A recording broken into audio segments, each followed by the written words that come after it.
Ay, wala ng tao. Baka pagsara na nga. Check ko nga muna kung may tao pa dun sa kanto.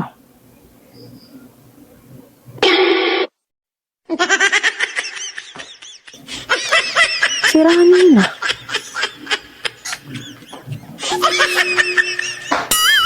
Hoy Rani, ang galing mo. Nagtatago-tago ka pa dyan. Anong ginagapang-gapang mo dyan? Ang galing mo. Kala ko sarado ka na eh. Magsasara pa lang ako. Bakit ngayon ka lang? Saan ka nagpunta? Ay, sumama kami sa nangangampanya. Nangangampanya, yung pinangako mong 2,000, nasaan na? Ay, ito, sasahod lang namin eh.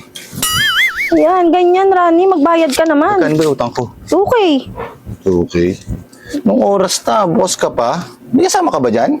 Magsasara pa lang ako. Dalawa kami dito, bakit? Kaya hindi ako natatakot. Dalawa kayo, may kasama ka. Oo. Oh, sa Tajin. Tajin, baka naman sinasamahan ko sa kampanya. Alam mo na ha? Sa Lunes ha? Anong alam mo na? Ay nako, Rani. Kahit sinong manalo dyan, hindi naman ako nasasali sa ayuda. Lagi akong reject. Mali mo naman, di ba? Wala namang kawalan sa'yo yun eh. Bahala ka na ha? Okay na yan ha? Oo, buti na lang nagbayad ka na. Dito na ako. Saglit nga pala. Magkano ba sinasahod mo doon? Bakit inaabot ka ng hating gabi? Sakto lang, para hindi kami mamamatay. Grabe naman to. Ganon talaga kaano yung buhay nyo? Hindi, medyo maganda bigayan ngayon. Kasi alam mo naman, minsan lang naman na eleksyon eh. Saka, babawiin din naman nila yan. Ang babawiin. Pagdala. Baka pwede mo naman akong isama dyan, sideline lang. Matumal kasi yung tindahan. Ay, ganun. Paano yan? Magsasara ka? Ano ka ba? Bukas to. Andito naman si tatay eh. Siya pagbabantayin ko. Pwede. Oh, sige. Sama ka bukas? Oh, sige. Call ako dyan. Sige, papalista kita. Alam mo, malaking bagay yan para pag makukuha ka ng permit. Siyempre, pag malakas ka, nakilala ka ni kinakampanya natin. Alam mo na yan. Di ba? Sige, Tijin. Bukas, maaga-maaga. Puntahan kita ha. Siguraduhin mo yan ha. O, sige. Sige. Asahan ko yan, Rani. Yeah.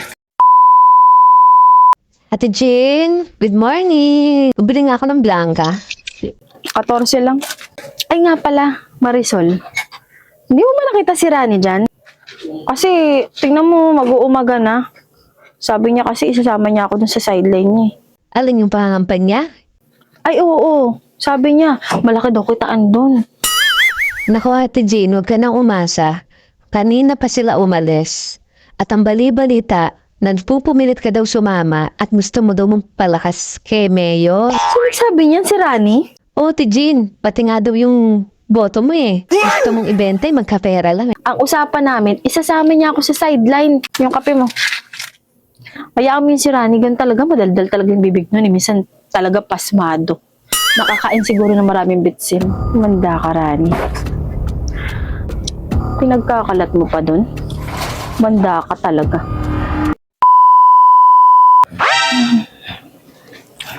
Tijin, Ano ba, Rani? Nagtitiktok ako. Ano? ano naman tong pinost mo? Pangalin? Ay, ayan. Isang gabi, sa aking tindahan, nakita ko nga ang lalaking itong umaali-alikit.